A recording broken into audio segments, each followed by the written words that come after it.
Testing, 1, 2, 3. Can everyone hear me? Yes. Oh, great. Wonderful.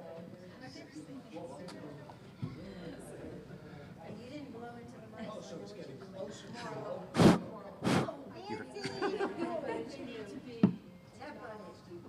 Yes, we need to acknowledge the town manager and his wife. So you know who they are, right? Rick Owen and his wife Nancy. Oh, you all please. You have a designated. Oh, no. Wherever you'd like to sit. There's no designated. No assigned seating.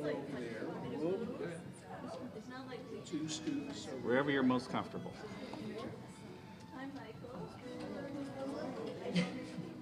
So this is live, sir. I'm going to give this to you. Okay. So I've got one over here. I'm counted for. Okay. When you ask the questions, why don't you just pass it down the road? Yes. Okay.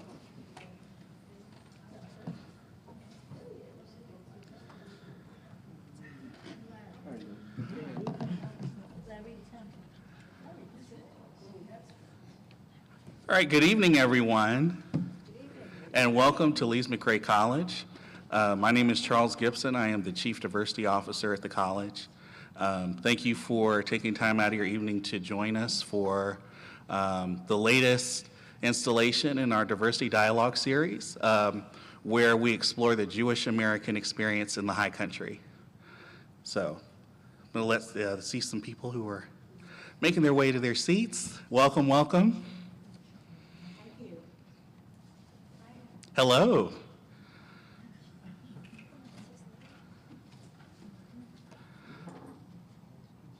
Okay, and so before we get started, I would like to recognize our town manager who is here, Mr. Rick Owen, and his wife. Thank you so much for joining us this evening. Good to see you.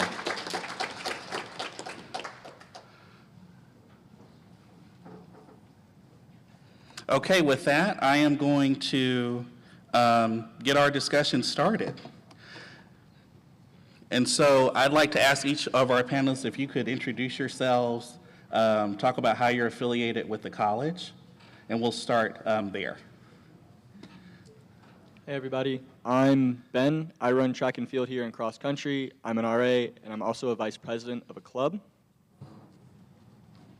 Hi, my name is Emmett. I'm a senior majoring in biology, and I'm also on the rock climbing team.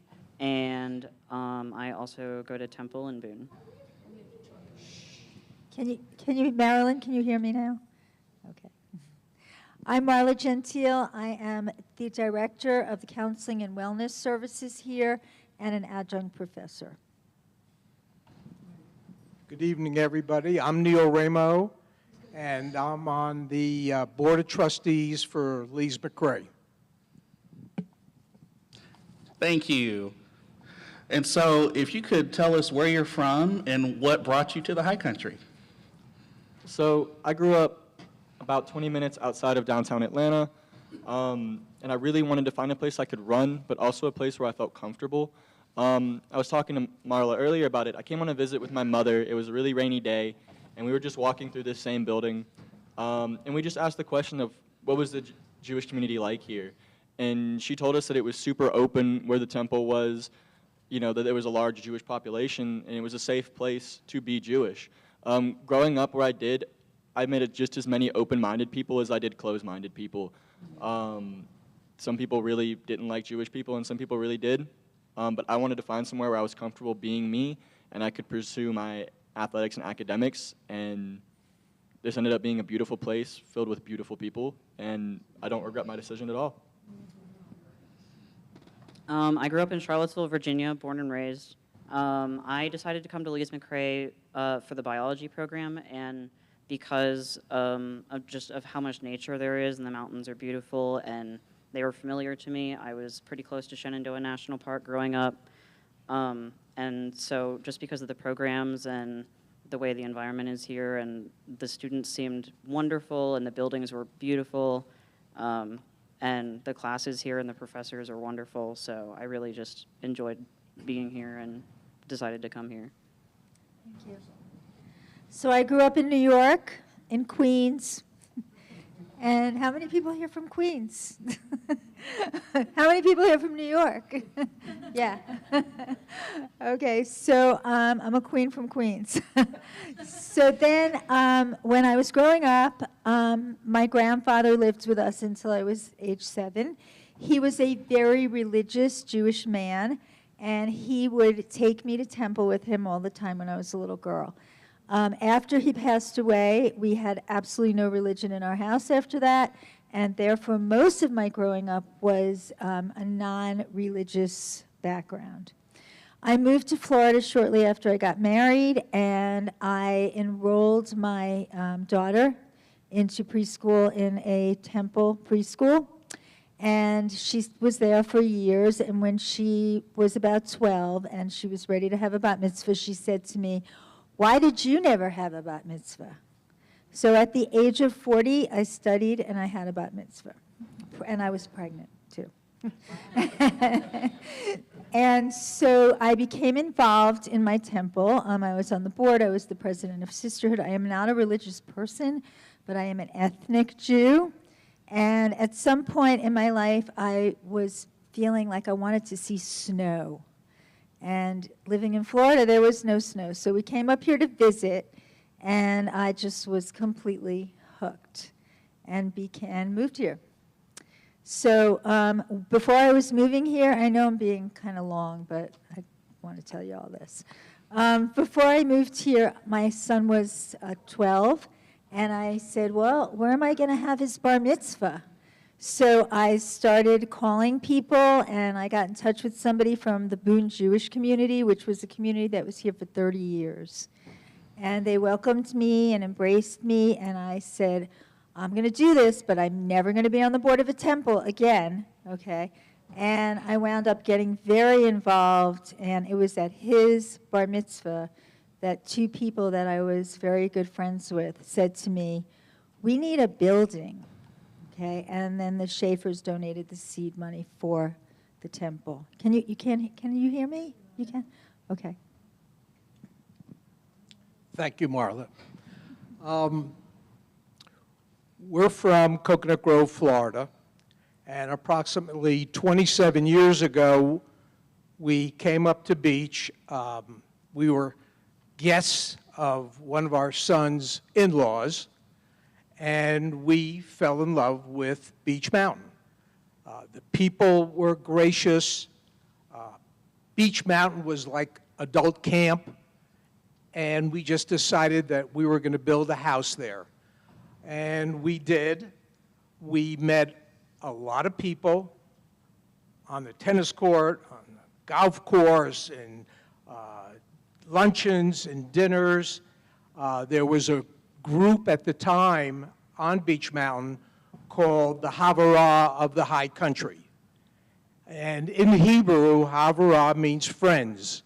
And truly, this group of people were friends from every nationality. They came from Boone, came from Fosco, Sugar Mountain, Beach Mountain, and they would get together once a month, have lunch, have a speaker, but it was total involvement of just friends, non-religious people of every faith. And that was 27 years ago. We're still here. We now live here full-time, and we absolutely love it. A lot of nice people in this area. Thank you. And so the next question is, have you been able to find community with other Jewish people in the area? And could you just talk a little bit about the Jewish community and sort of the history, Mr. Ramo and Ms. Gentile, and for our students, if you could talk about sort of finding community once you got here with. So for me, I wasn't as keen as maybe I thought I would be at first to find other Jewish people. I wasn't quite sure how to go about it. But what I found was kids that were interested in learning and didn't judge me. And I mean, I have a very relatively large friend group, and they come from all walks of life. And there was never judgment on what our faiths were. And they were super open to learning about it. And then this summer, I spent the summer working down at Linville Golf Club. And it turns out there was a relatively large Jewish community down there. And they were super open to me. They invited me to dinners. They helped me cook meals when they knew I just simply wasn't getting what I needed. And so for me, I found community like that in the older people of the area. I haven't met as many Jewish students, but I also just haven't asked. But the people that I have met are way more open than the people in the area that I grew up in. And so maybe if I even haven't found a massive Jewish community my age, I feel like I found a great community of people here that respect my views, want to learn about it, and will happily celebrate it with me. And so it's been an amazing experience. I've been working really hard. My race schedule will soon change. I'm hoping to get more involved in Temple. I know I'll meet people through that. But I'm excited on where this journey has led me and the people that I've met so far through it. So I didn't grow up religiously Jewish. We celebrated Hanukkah, but we also celebrated like Christmas and Easter, and my parents were fairly secular people. So I came to Lees-McRae without having ever stepped foot in a temple, without having done any Hebrew reading or anything like that. I had like read some history and some like cultural stuff just sort of on my own, but I came here and originally I wasn't really interested in looking for that, but pretty quickly I became interested in trying to find a Jewish community here and get involved with a temple if there was one around. And I found out about the Temple of the High Country in Boone and decided to start attending Shabbat evenings. And the very first night I went, I met Marilyn and Neil, who were just talked to me and were super friendly and started offering me rides to services. And I found out that they lived here in Linville, and they've just been super, super wonderful, and they've taken me out to eat. And I've met tons of people at Temple that I talk to, and I go to Temple events and stuff like that. And I haven't really met a lot of other Jewish students. I'm sure that there probably are some, but like again, I just haven't really like asked or sought it out. But ultimately, like I've definitely found the Jewish community here, and I really enjoy it. I'm so inspired by them. So I think I gave a little bit of the history, but there was a Jewish community here now probably like 40 years. And they met at St. Luke's Church by the time I got here. I think they started off in people's homes, and then they were meeting in St. Luke's Church. And when we had big events like high holidays, they met in St. Elizabeth's Catholic Church. So, and then, as I said before, that we started to look for land to build a building. And I also said before that I said I would never be on the board of a temple. And somehow, immediately, I became on the board of the temple. And I am also a past vice president and president of the temple. And they changed the bylaws so that I couldn't get off the board for a really long time. But I'm free now. But so we found the land, and we started a new board. Neil and I were on the first initial board together, and we built the temple. So I found the Jewish community here to be extremely welcoming, extremely warm and loving, and I live kind of far from the temple. I don't always go, but when I go, it's a very beautiful experience in that I feel like I have friends there. And one thing I did want to tell you all is, and I know I keep doing all these commercials for the temple, but we have reached out into the community also, and our temple provides dinners to Hospitality House. We have something called the Army of Love, which makes dinners every Tuesday. Once a month, Tuesday. Okay, and then we're involved with the food, all the food collections in Boone, and there was a time that our sisterhood was involved with the women's High Country Women's Fund. So not only do I feel accepted by the community, but I feel really good that our community gives out. Thank you. I believe the community has been very open to suggestions, to groups of people that are concerned.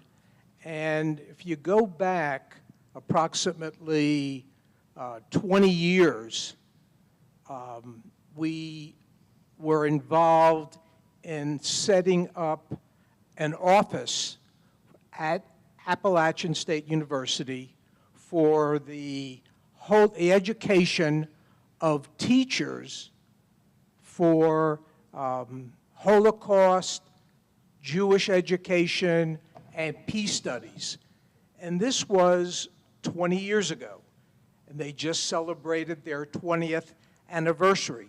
What it entailed, going back 20 years, there were about 5 couples from the area, and they wanted to have the teachers in North Carolina get involved in teaching about the Holocaust.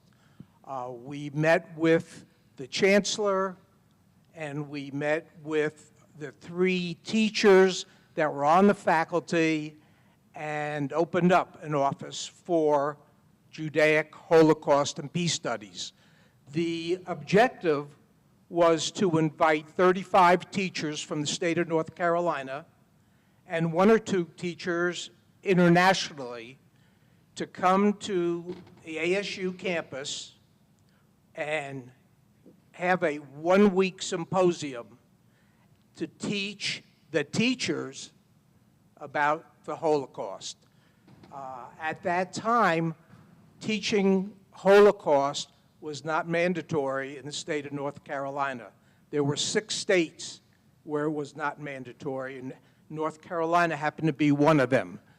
So the chancellor, the dean of the history department, Rennie Brantz, he agreed to give up part of his teaching history to devote 25% of his time to put together this office. And each year, 35 teachers are invited. They have to fill out a complete resume. Their principal has to recommend them, and that list is sent to the office. They also invite a couple of teachers out of Europe, as I said. So it's now been going on for 20 years. They have in school the symposium, which is a 1-week symposium in July, where speakers from all over the world come in. Holocaust survivor comes, there's a facilitator, and the teachers now have been trained, they get questioned, and it's now 700 teachers from North Carolina have been trained, have been introduced to Holocaust and all the history. In addition, they're now up to between 8 and 12 teachers from Europe. Therefore, this has been a win-win for the community, for the school, for all of us so that we know that Holocaust education is taking place now in North Carolina. And if you think about it, over 700 teachers in the state have been trained in Holocaust education. So this started 20 years ago, and the community was very open to it. The symposium, which is 1 week, is free, open to students, the public, and all the speakers come from all different parts of the United States and Europe, and it's really very educational. So I'm just going to add something because I just can't stop talking. So one thing I just wanted to add to what Neil said was, I don't know if you're all aware of this, but we have a very vibrant Hillel at App State. And so when our students here, if they want to come to services, they're going to meet some of those Hillel students. I was on the national board of, I think you were you there with me, Florence, or was that someone else? No, I think, I was on the national board, not the national, the North Carolina State Board of Hillel for a while, and our ASU Hillel is the fastest growing Hillel in North Carolina, which is really incredible if you think about it, because it's a lot, we live in a much smaller place than some of the other big state schools, but it is a very fast-growing and very really involved Hillel. And those students come to our temple once a month. They lead a service. We always give them food, and that's maybe why they come, but... And they what?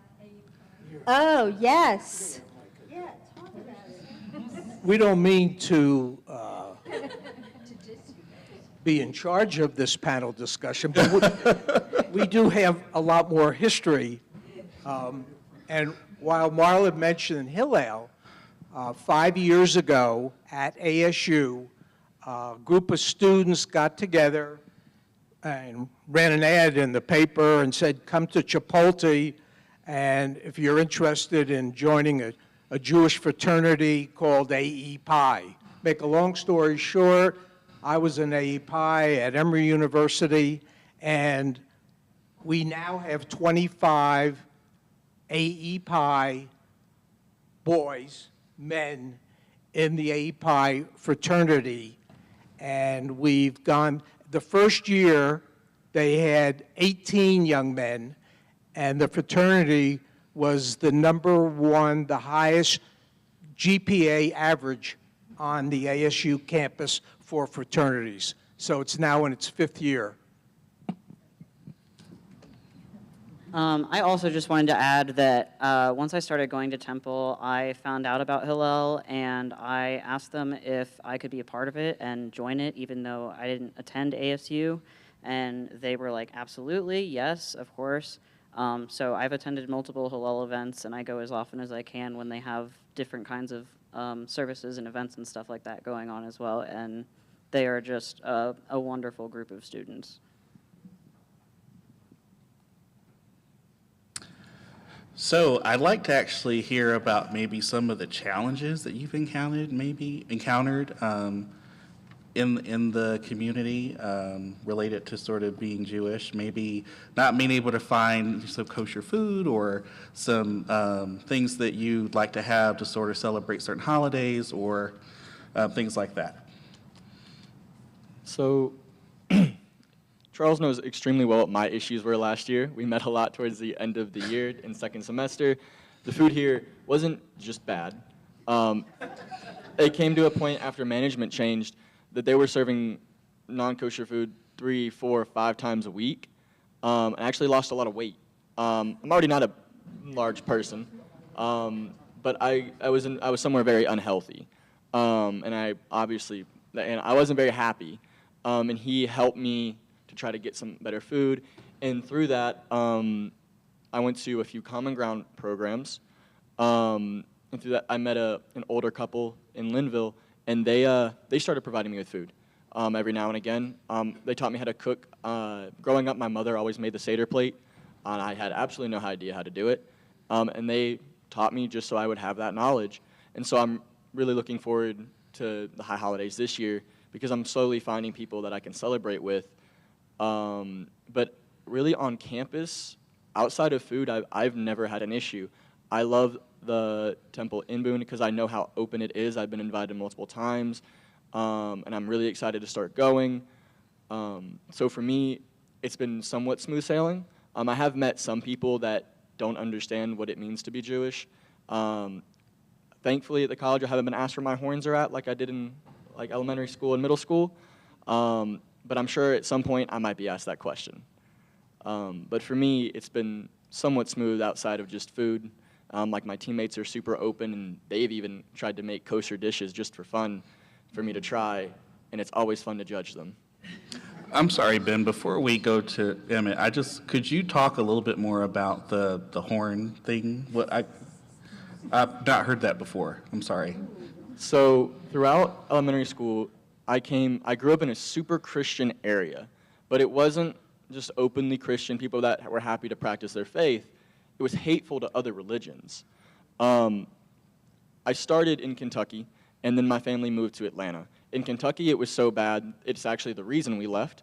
My mother, this was before I could remember, was just in the car listening to the radio, and they started spouting anti-Jew rhetoric. And so that's why she left Kentucky. My father had lived his whole life there, and he up and left, like he had no issue leaving. And then growing up as a kid, other kids would ask me if I prayed to the devil, if I had horns and a tail, because that's what they were being taught in church about Jewish people. And those were people I ended up going all the way from elementary school through high school with.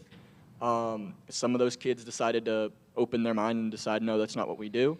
But there were definitely a few kids that were extremely stuck in their ways and decided that no, if their pastor told them that's what it is or their parents said it, then obviously it's the truth and the only truth.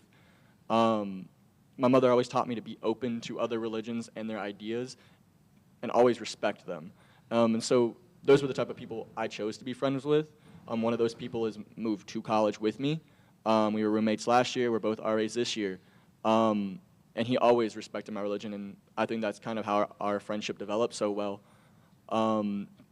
Thankfully, towards high school, most kids stopped asking, but I'd be lying if I said I didn't, as a senior, have some kids still ask me about my horns. And growing up, my mom always told me to look those kids in the eyes and tell them that we just file them down.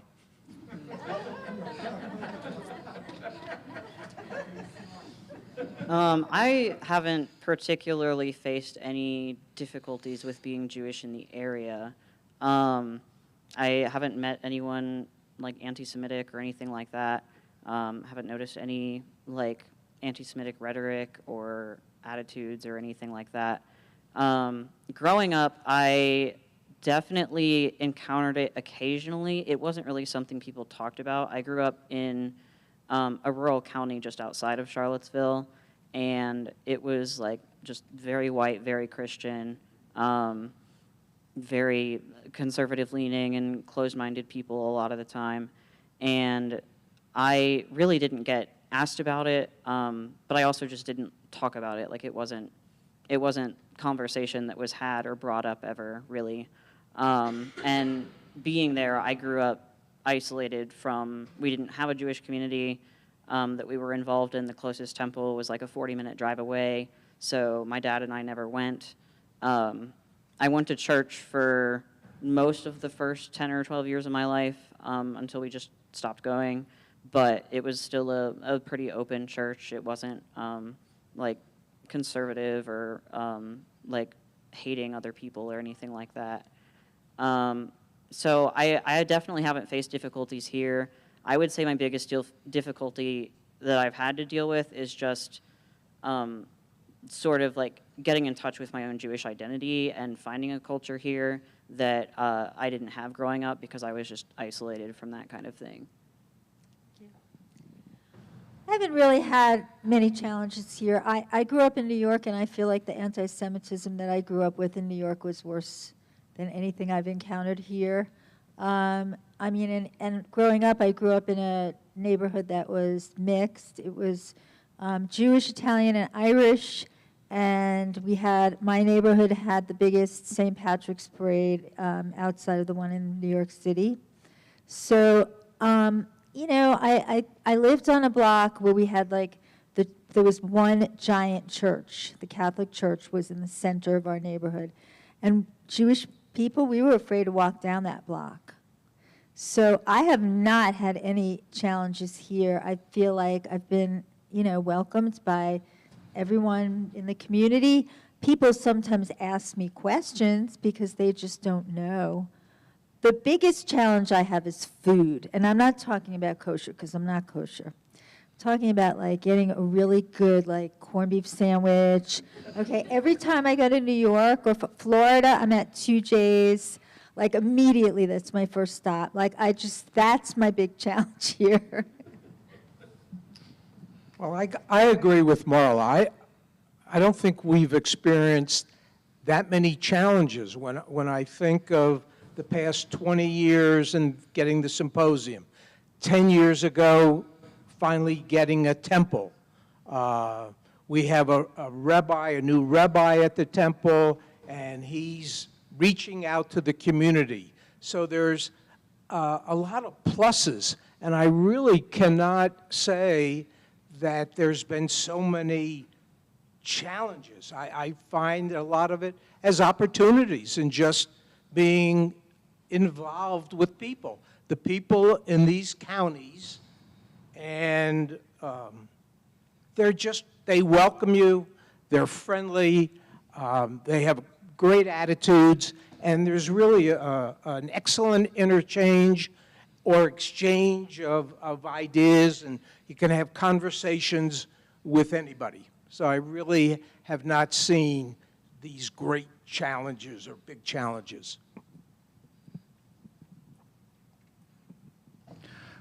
So during my time I once worked for Penn State, and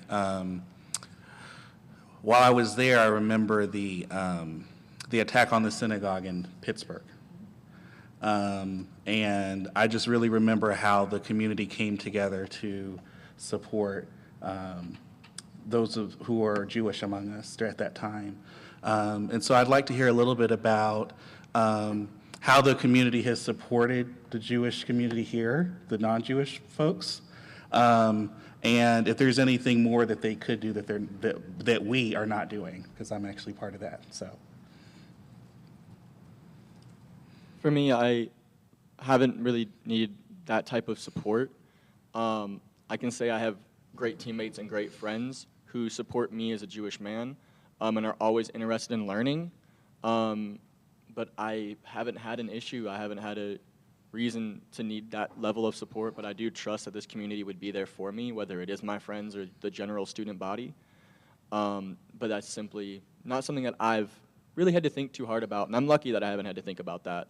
But I do believe that the community here would be involved enough and would help not just me, but other Jewish people of this area. I agree. I think the Jewish community here is very tight-knit and very welcoming of people. And there's definitely a very large sense of unity and just kindness and open arms for anybody who's dealing with anything. The temple does all kinds of great work with the non-Jewish community, things like hospitality house and meals and all kinds of other events that we host and invite people to and help just the local people in Boone around with. And I think, if something were ever to happen, God forbid, it's a great resource and everyone would be there for everybody else. So when we first built the temple, we invited all of the women's clubs in all of the churches in Boone to come and have a tea with us. And they came. We had a huge amount of people, women coming, and they wanted to know, what is this? We showed them around. We showed them the Torah. We showed them, how we do services, our candles. And after it was over, I had 3 different women from 3 different churches come over to me and invite me to their church to speak to their women's groups. And they and it was wonderful. I went to all 3 churches and spoke at their women's groups, and I feel like the non-Jewish population here is extremely, extremely supportive of us, and I felt wonderful in that day, and I still do. And I want to talk about Lees-McRae for a minute and how I've gotten a lot of support here. You know, as I said, I'm not a religious person, so I don't generally even talk about my religion, but Pastor Ted, who is our pastor, came over to me in November and said to me, "Do you have a menorah?" And I said, I don't know, I have one. And he said, "Well, we need to put one in the cafeteria." And I've been here for 4 years, and it was the first time. So we had a big electric menorah in the cafeteria. So he is wonderful and really open.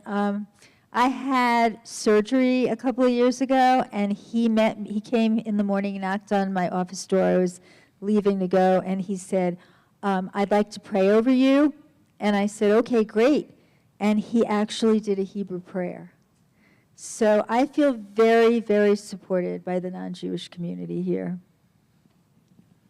Well, you mentioned menorah.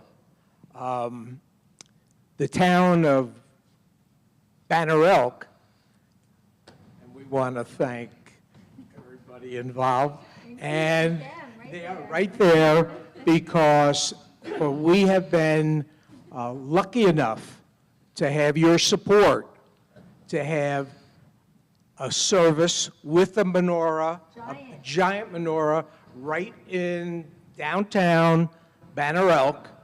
And there's also the Christmas trees and everything, but we have been able to sing, pray, talk together, all thanks to the town mayor, and we really, really appreciate it.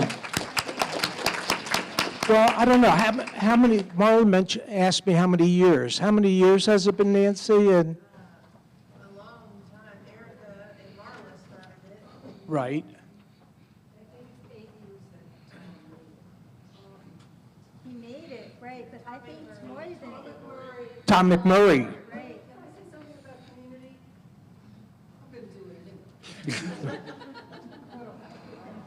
So, hi, I'm Carol Byrne, formerly Carol Bernstein. So you don't have to look at me and say she doesn't look Jewish. I am a member of the Temple of the High Country. I've been employed by St. Mary's Church, so I have a good blend. It was about 8 years ago that Tom McMurray created and built a gigantic menorah out of PVC piping and has electric light bulbs in it now and everything. And about 4 years ago maybe, it was blown over and it was partially broken in a windstorm. And at the time, the board members of the Center for Judaic Holocaust and Peace Studies all gave money to repair the menorah. And we had been lighting it, and yes, the town manager, Rick Owen, and his wife Nancy have been instrumental in promoting this every year.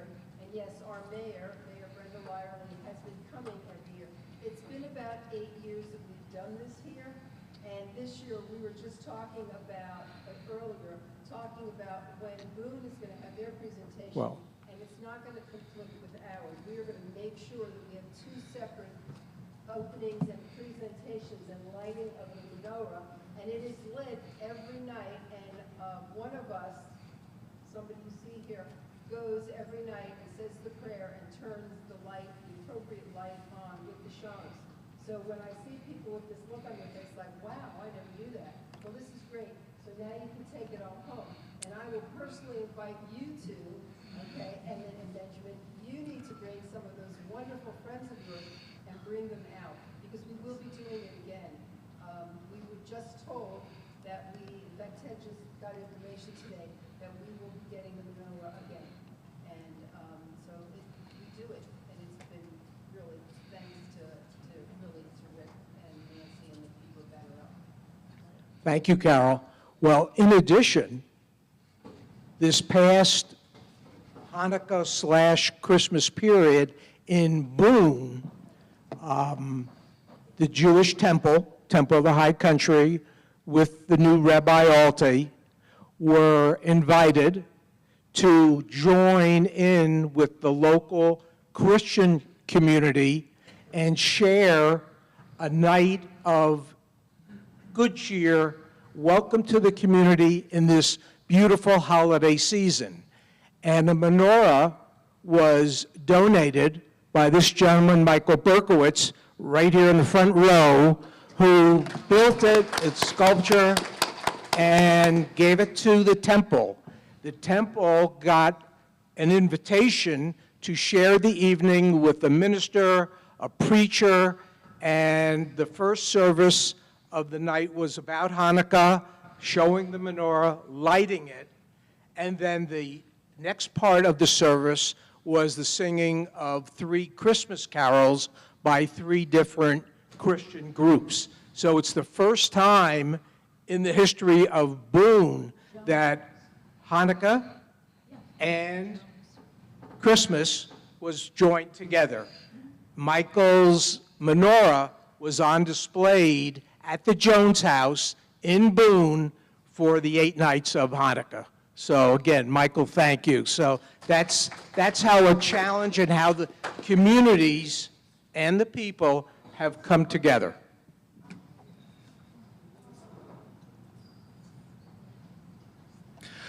So I love that we started talking about the holiday. That's the next question. So if you could talk about where there are a couple of really major holidays that are swiftly approaching. And so I'd like to sort of hear about sort of some of your memories sort of growing up, celebrating those holidays and sort of what that's looked like since you've been here in the high country. So for me, and obviously for most, the high holidays are huge. My mother loved the high holidays. She would go all out. But I also remember she wasn't my teacher, but she was a teacher for every other one of my siblings. I guess I was just unlucky. Her name was Miss Paley. She converted for her husband. They're still married. They just recently retired to Florida. But I would consider her to be the closest thing to another mother that I had. She's amazing. And I remember she went out of her way in my elementary school and my middle school to acknowledge every high holiday that would come up, particularly Passover.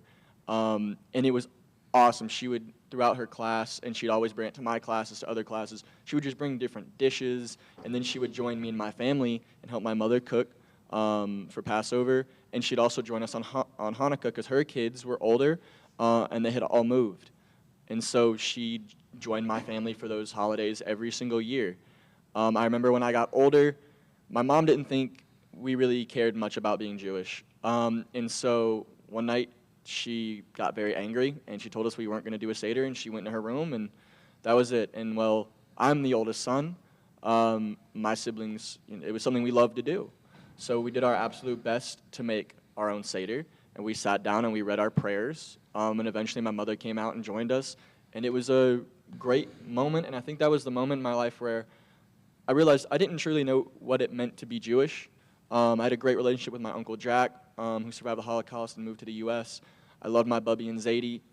But I didn't truly know what it meant to practice. And so I think that was the moment when I decided I really wanted to start pursuing my faith more. And for me, it was great, especially to lead it as the oldest son.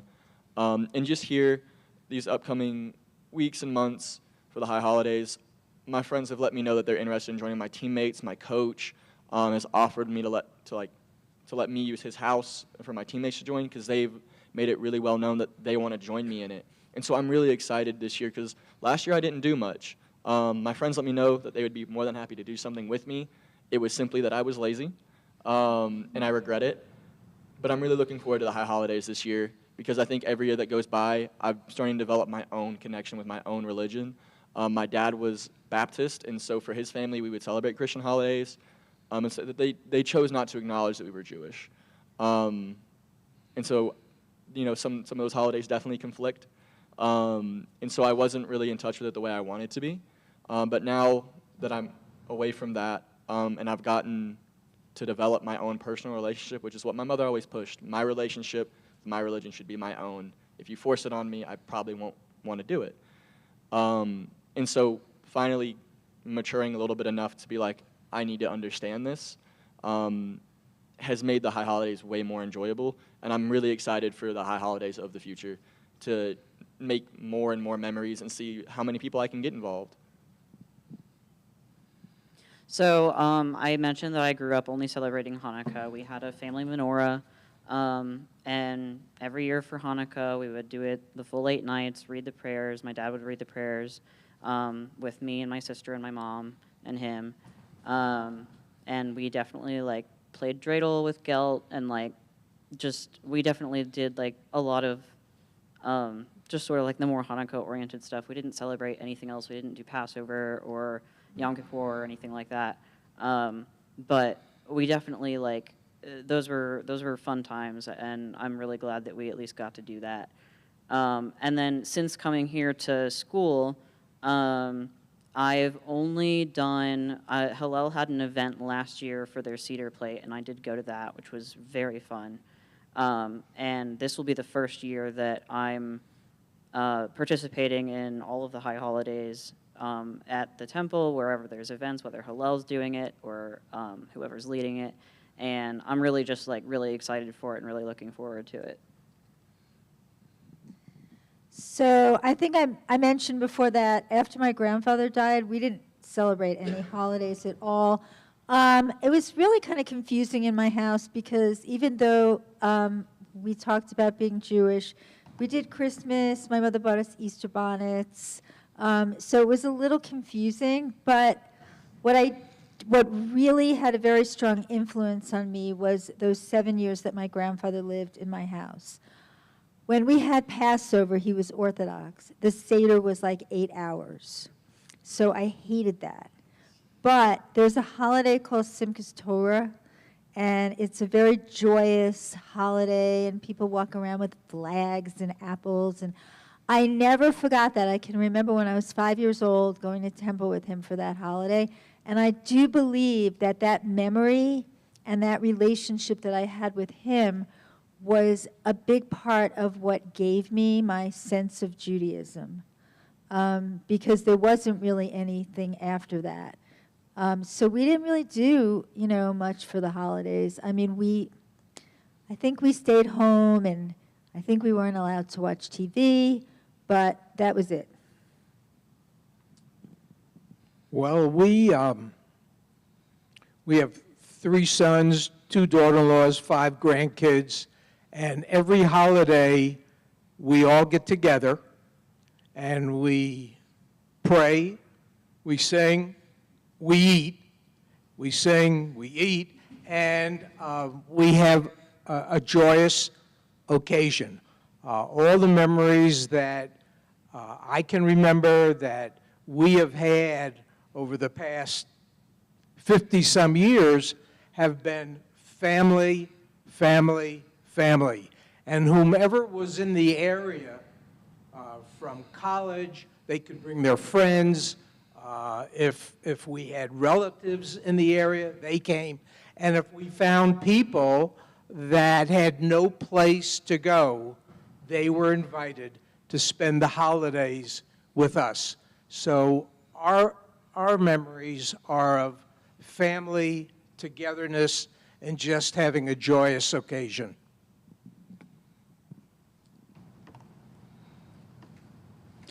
So what is something that you would, as a Jewish person, that you would like for sort of non-Jewish people to know about sort of the faith in Judaism?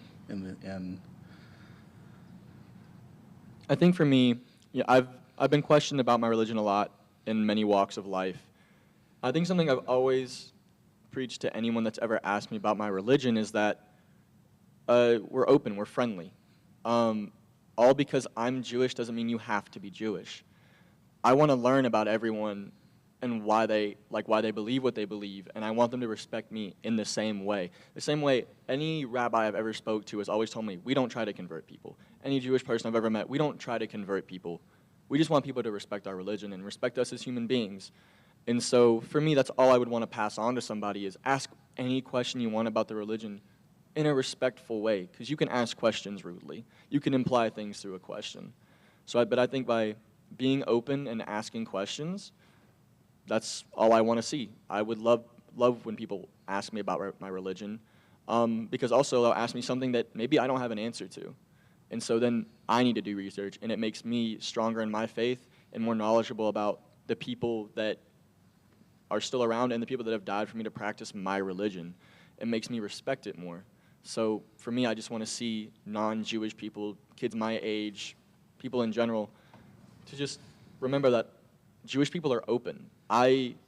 Mean people exist in every walks of life and every religion, but I'd say I've never met a Jewish person that didn't want to talk about their religion in a happy way or tell you a good story. And so I would just ask everyone to be open to that idea of asking questions, and it makes me have to stay open to the idea of asking questions as well.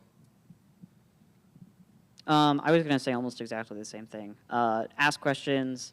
I've never met a Jewish person who wasn't happy to talk about being Jewish.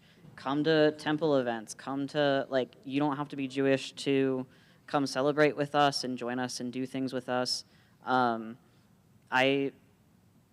I have very, very few Jewish friends here. Most of my friends are not Jewish. And we're happy to just have you around and be a part of things. And family doesn't include just our Jewish friends and family. We're happy to talk to you about Judaism, and we want you to ask questions and just everything. You're as much a part of our lives as anybody else is, and it's very important to be curious and reach out and have people to explain those things to you and show you those things. So I have a few things I want to say to you guys. Okay. One is, I am married to someone who's not Jewish, and he never converted, but he is the kind of guy that just kind of goes along with what I want to do. So he has spent many hours in temple. And before that experience with me, although, he did grow up with a lot of Jewish people, he had never had any experience really in temple. And he has said to me on numerous occasions, I don't really want to go because I don't like the whole church temple thing, but I do have to tell you that when I go, I feel really good afterwards because it's really all about love, okay? And a couple of things I want to just tell you. I've had people come over to me that have never met a Jewish person before, or they didn't really know about Judaism. We do believe in God, okay? I really want you to know that.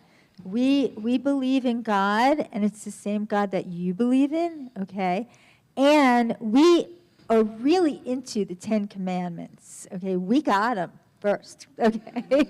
So we live our life by that. And people, honestly, when we did the tea for all of the women, a lot of them didn't know that. We believe that those same tenets of what it's like to be a good human being in this world. So we have a thing in Judaism called tikkun olam. And what that means is repairing the world. And it is one of our most important concepts. It means that when we live in this world, our job as people on this earth is to do things to repair the world and to also love and be good to other people. And I remember that. I'm not a very religious person, but one thing that I do spiritually is I wake up every day and think, what can I do to do something to give back to the world and to give back to the people in the world? And that is the essence of Judaism. So that's what I want you to know. Thank you, Marla. That was very inspirational. You still can. I just feel that the communities here have been very open to Jewish people. I mean, we're people. And I think being nice to one another is the most important thing. And whether you're Jewish or not Jewish, I don't get hung up on that. I just like to be around nice people, communicate with them, laugh with them, be able to discuss things, but just feeling the kindness and the openness in Bannerell Beach Mountain, Linville, Boone. I'm involved with Rotary Club. I'm involved with the Avery Humane Society. And it's just nice people who care about people, animals, about community service. So that's what I feel in this area are the major priorities. I forgot to say one thing. So the other thing that I want you to know about us or ask us questions is I think education is really important. And I know for myself, I want to know more about the non-Jewish community also. I mean, I grew up in a non-Jewish community, and I went to midnight mass every year, and so I do know a lot. But I think it's important that we know about each other's faith. So the wonderful thing that happened in my life is that both my kids are. They do the holidays. They may not be religious, but they do the holidays. And my daughter will call me and say, "Mom, what's Aunt Florrie's chicken soup recipe again?" Because she invites all her friends every year to her Passover Seder, and about 80% of them are not Jewish. So we need to celebrate each other and what we all do to make our lives joyful.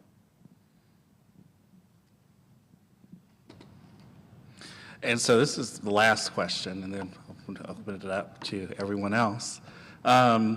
Is there anything sort of about your experience that you have not shared that you would like to tonight?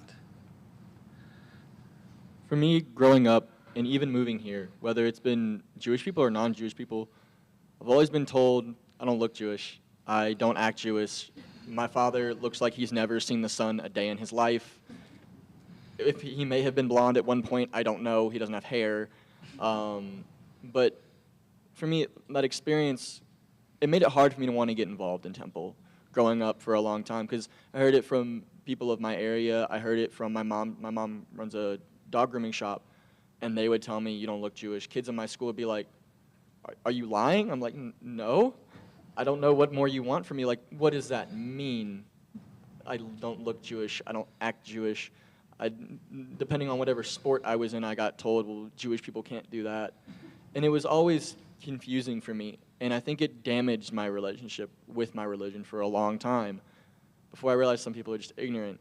And that'd be the only thing I don't think I've shared this evening. And it's something that bothered me a little bit last year and made it hard for me to want to get involved at Temple because I was like, are they going to tell me the same things? That I don't act Jewish, that I don't look Jewish, I don't speak much Hebrew. Things like that. It made it difficult for me to start getting involved in my religion because of those stereotypes. So when we talk about wanting to ask questions, I also hope people can get those stereotypes out of their head because there's no such thing as acting Jewish or looking Jewish or whatever stereotype can come to somebody's mind. I would add that when the first night that I went to Temple here, I was definitely nervous and anxious for a lot of the same reasons. Like, I never read a line of the Torah or the Talmud or said a prayer other than, like, Hanukkah prayers. Like, my dad definitely looks Jewish, and I look a lot like him.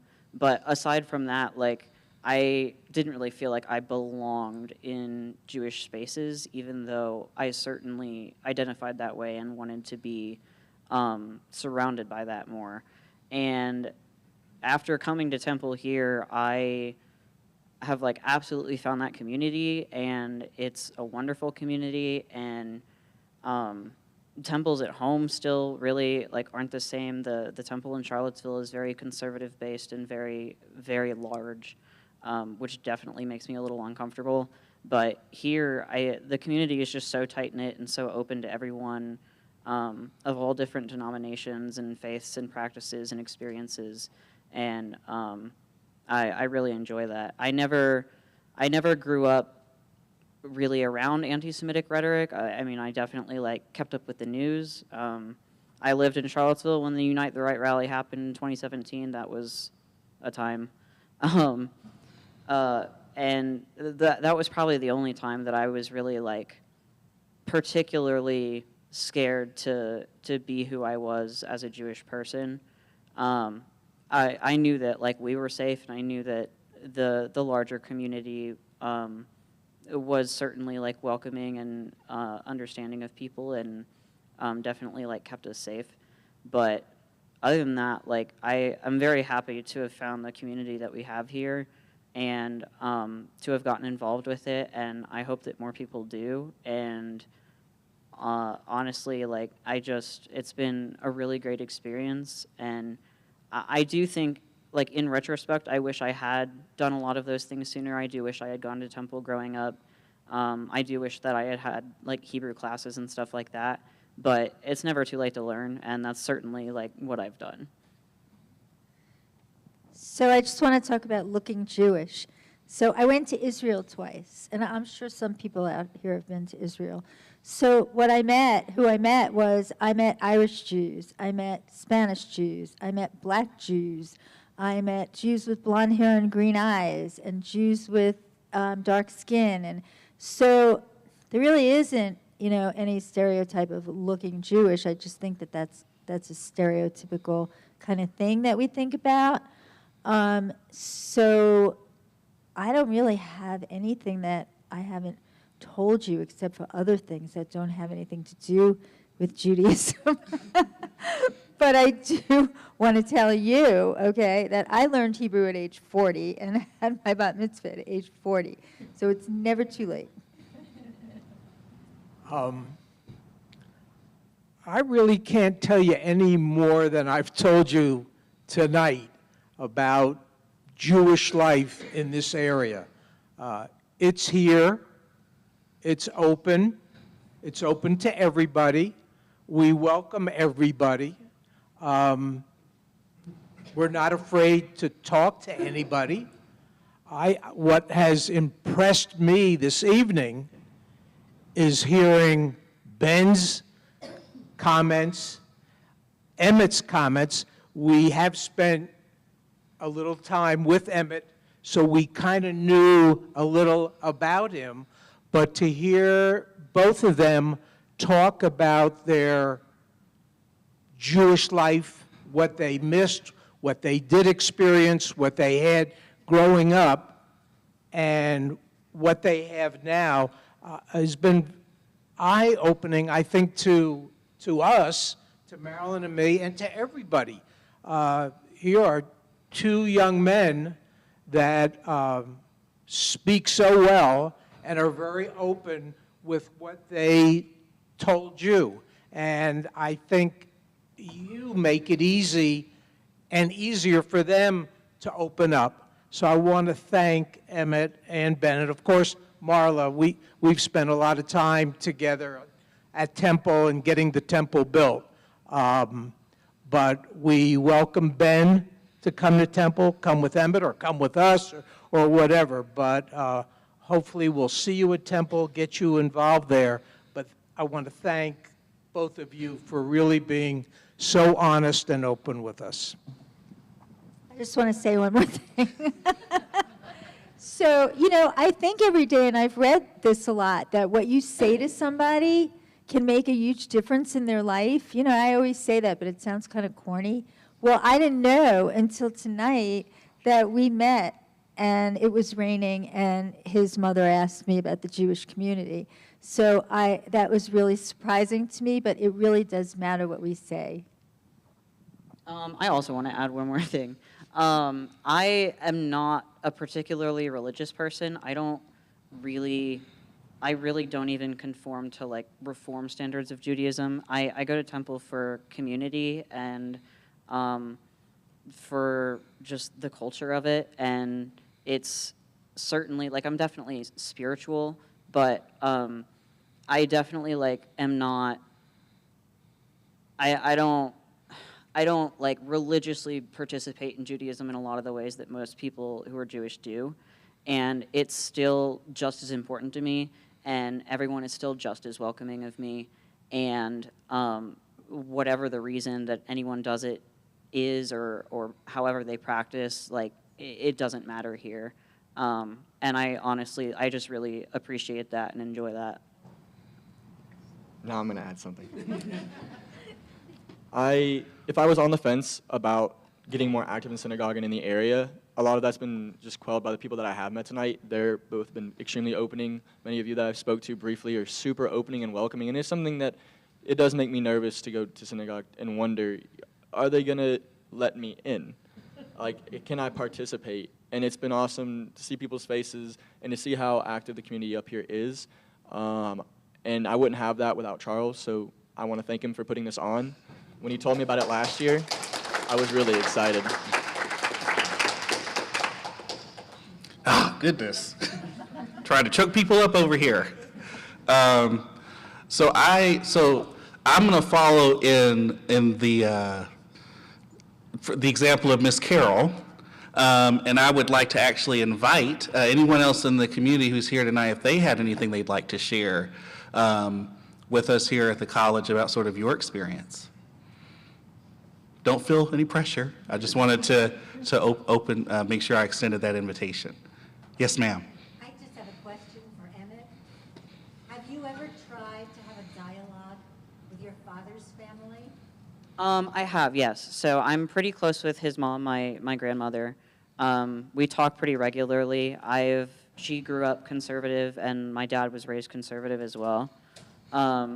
I've asked her questions. I've spoken to her. I still talk to her pretty regularly. She's going to come up here at some point and visit this fall, probably. And she's very open and has, fully told me everything I've ever wanted to know and shared with me everything that I've ever asked for. And if she lived closer, we would certainly be getting together for holidays and stuff like that. She's always mailed us Hanukkah presents. She's just absolutely wonderful, and has really shared the community with me and has opened me up to it. I've certainly talked to my dad as well. He did definitely, despite being isolated from a local Jewish community, he answered questions. He was very open about, anything that I had questions about. He's gotten rabbinical texts and books for me to read, and has certainly always been happy to talk about Judaism and his identity and how he grew up in it. How about Ben? So for me, my mother left her family at 13 for many reasons. She was extremely close with my Uncle Jack, my Bubby, and my Zadie, people that I knew briefly in life. My Uncle Jack passed away when I was, I believe, 10 or 11. My Bubby and Zadie gave me my Hebrew name, and then they actually passed away that night. I have a lot of stories from my mother, and then I had a following who were also Bubby and my mom had two sets that were both Bubby and it was weird. So I guess I have Bubby and Zadie Part 1 and Bubby and Zadie Part 2. But I don't have, I've reached out and I've met my mom's siblings before. I don't consider my mother's mother my grandmother. I don't think that they're particularly good people based off what my mother's told me and the interactions that I have had with them. My mother made a really bold and hard attempt something I know was difficult for her, to reach out to the Jewish side of our family so that I and my siblings had the option to pursue that relationship, even though I knew it was difficult for her. And after being around them, I don't think that they are truly Jewish in the way of the people that I've met here, whether up here, people that aren't Jewish, such as Charles, my old roommate Oren, and Nate over there. They're not welcoming people. I don't think they stand for what it means to be Jewish. And on my dad's side of the family, they're very isolated in their mindset. They love me as, a cousin or a nephew, but I don't think they care to learn, no matter what I do. My cousins definitely do. My cousins are super open to it, and I have a good relationship with many of them. But since my parents' separation, which my father is Baptist, and it's a very big no-no. I know it's a massive thing in many religions, but for many reasons it couldn't continue anymore. They've mostly cut off my mother, and I have a great relationship with my mother, even though that's the person I fight with more than anybody on this planet. But I know she argues with me out of love, and she's been really happy to hear my journey of religion, and just obviously my journey as a person. But I have tried both those avenues, and I think now I'm looking for the type of family my mother developed over her life. And if that family were the people that welcomed her. Blood ties are cool, they're fun, but family are the people that make you who you are. And so I think that's the avenue that I've explored. I have great friends. I'd say I have a lot of friends, but I'd say I have 2 or 3 that will probably be with me my whole life, and I'm really excited for that. People that care about me, and I care about them, more than either side of my family have ever done for me. And so I love my mother. I will always fight with my siblings, but that's the only, I guess, blood-tied family that I truly care for in that respect. Yes, sir. Just a question, Charles. On the campus, what would you guess? How many students are Jewish? I'm so glad you asked that question. So I actually work with our chaplain and our director of institutional research to develop a survey on religion that's going to be administered to our faculty, staff, and students in order to be able to answer that question.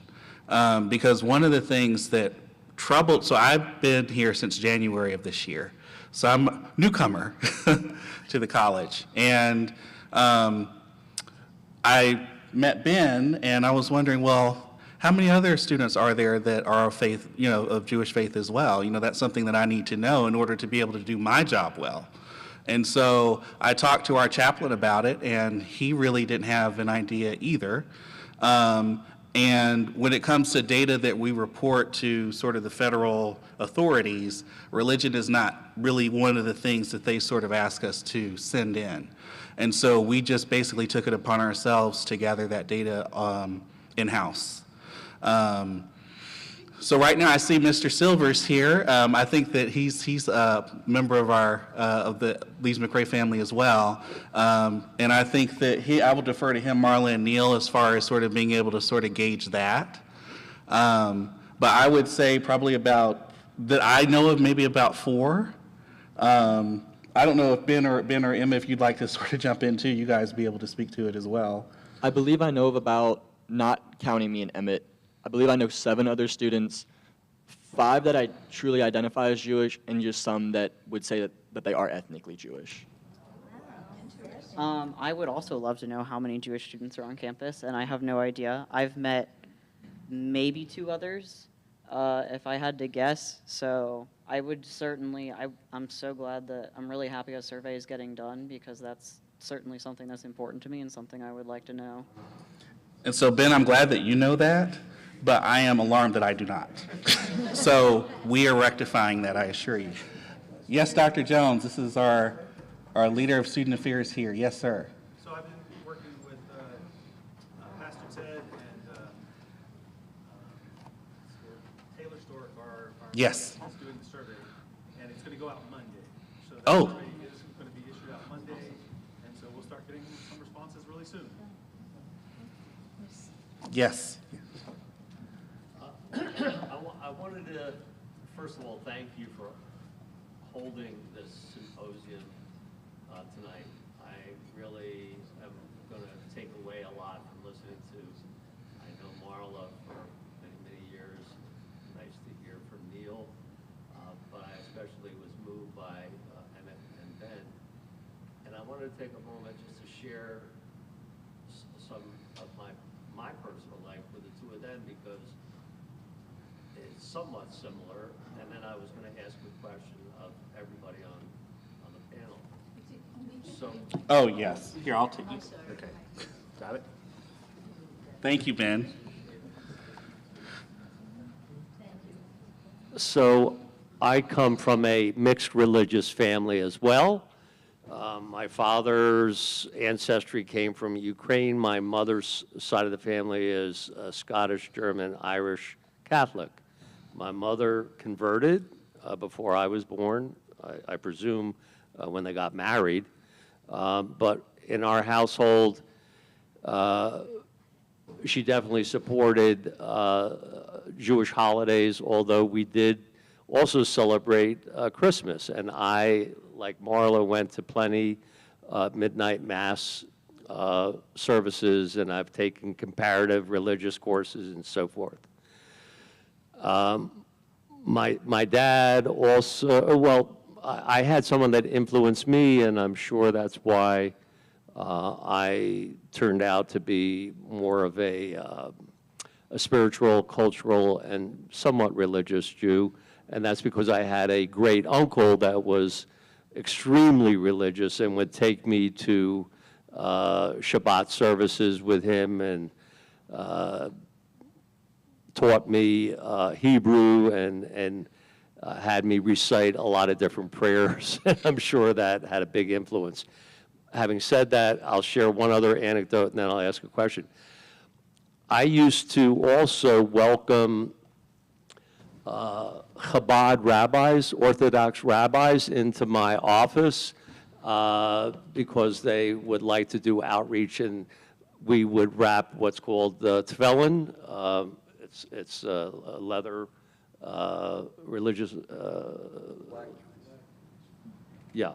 So I recall once when I was speaking with this particular Orthodox rabbi that we'd recite prayers while we wrapped tefillin, that I was having an issue with my mother, and she converted, and all of a sudden I saw wheels turning in his head, and I could have anticipated his next question. Well, what type of conversion did your mother go through? I said, I have no idea. That was never really a question that I would ever ask her. So he proceeded to say, well, I can't continue to wrap tefillin with you. And I was super taken aback because I felt that that was highly biased, highly, you might say, prejudice, because what difference did it make? But so having said that, I hope, Ben, and you and Emmett, you kind of take away from my experience that I think you're on a great journey as young people, and I hope you seek more Jewishness, because like Marla said, one of the fundamental things in Jewish spiritualism is that you do want to do good deeds, mitzvahs, to help repair the world. And there is a lot of similarity between Christianity, spiritualism, and Jewish spiritualism, including good angels and bad angels, believe it or not, because my wife Sharon and I have studied Kabbalistic, spiritualistic studies. So my question to you and to the, Charles, I'm sorry, is I agree with all of you that the local community here is strong, it's loving, it's supportive, it's deeply rooted. But having said that, personally, my wife and I almost on a daily basis express concern about the larger national community. I'll just touch, I hope I get the data correctly stated. But there was a show on cable news, and it spoke about ADL, Anti-Defamation League, which tracks incidents of hate. And I believe it was year over year between 18 and 19 or 19 and 20, the incidents of anti-Semitic hate cases spiked over 50% year over year. And I'm sure that you keep in touch with things that go on, you especially having been in Charlottesville.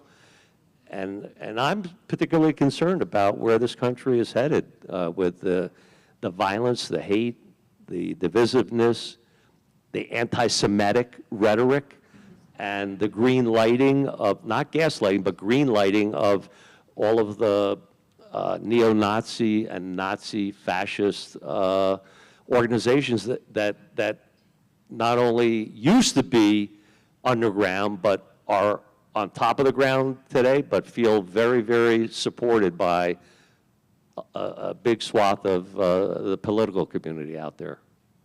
Thank you. Can I just say, I would like to speak. I'm Marilyn Rame O'Neill's wife, but I'm the one with the big mouth, and he's the nice guy. And I have to tell you that, can you hear me? that the one thing we try not to get into here, and when we do, we understand both sides. We're not political here. We don't care what you are and who you are. We're a very tight-knit community, and we will stand up for whatever happens here. Okay? We don't care if you're Republican, Democrat, Independent, or anything else. Please don't bring this hatred to us. Bring the what? Hatred that you're saying. You're trying to talk. Can I say something? I'm sharing. Wait, Marilyn, Alan, I am going to be the therapist now. Okay, wait. Okay, Marilyn, all right, I want to say something about that because it's not a political issue. The fact is that in the past 20 years, okay, there has been a rise of anti-Semitism and anti-Semitic attacks in this country. I'm not going to attach that to any political group or any political concept.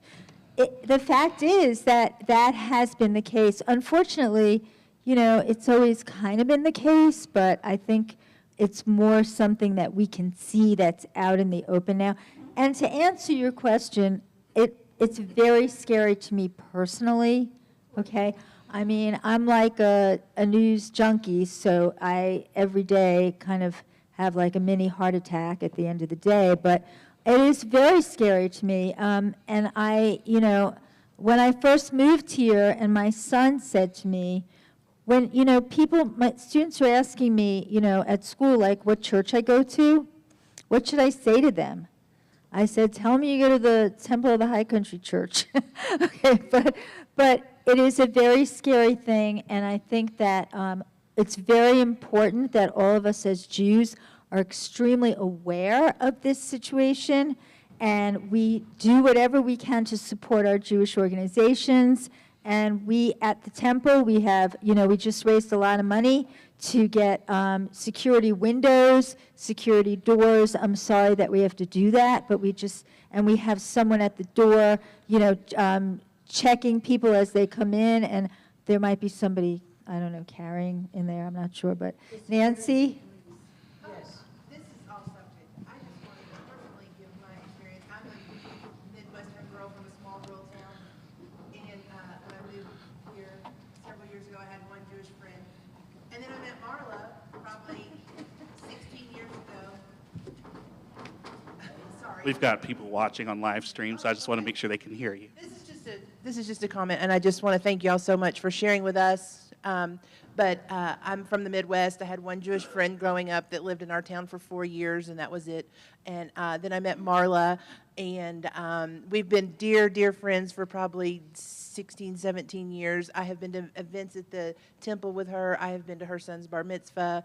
I'm just a Presbyterian girl, but I love Marla, and I love tonight's event, and I thank y'all for having it and for sharing with us, people that aren't involved in your religion, but it is special, and I just wanted to say how special my friend Marla is and what she does for everyone in the high country, whether you're Jewish, whether you're Presbyterian, whether you don't believe in anything, that she's just a really special, and she's a great asset to Lees-McRae, as all of y'all are, but I just wanted to point that out. Nancy, I'll buy you a beer for that.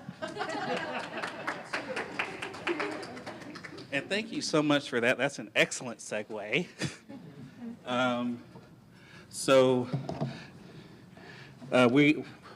The event's supposed to last until 8:30.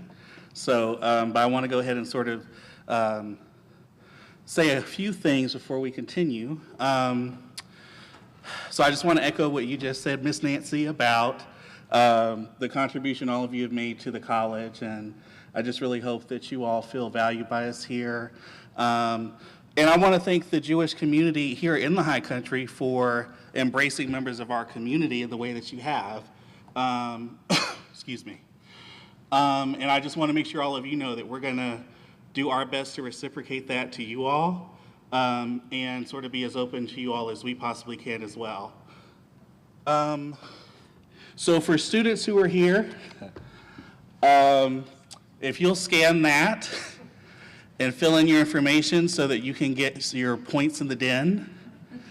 I'll make sure that you get that later on. I'd appreciate it. I see our Director of Campus Life, that's one of her programs, so try to do a solid by you, Riley. Thank you.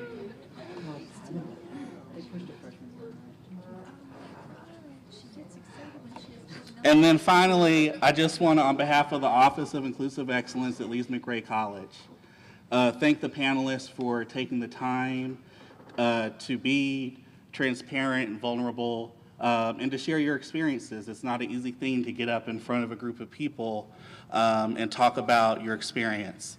So I learned a lot. So I think a lot of other people did as well. So thank you so much. And so at this time, I'd like to present a small token of appreciation to each of you.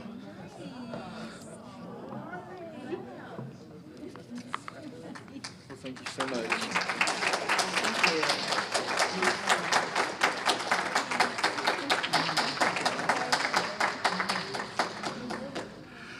So I'm a pen guy. I like a nice pen. So hopefully you all will accept that small token of appreciation from us.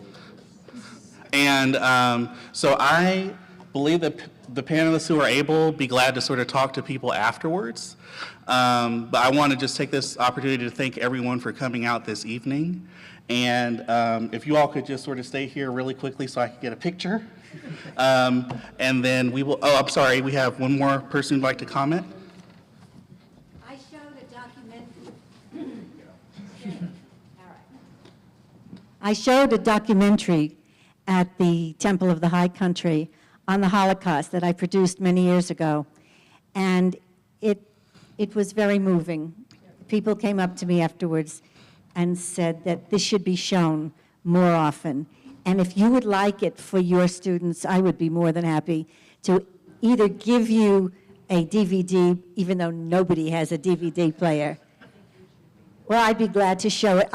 If I'm here, I talk about what happened during it. The March of the Living was a march of students from Auschwitz to Birkenau. It was where the young people, where all people went to their death. These people were marching to show that they were still here. And it's a tough movie. I purposely made it that way because I felt that it went out on PBS, and I said, PBS doesn't reach a Jewish crowd only, and I had to educate. So I try to educate it, and I think it would be a good tool for you, and you're more than welcome to it.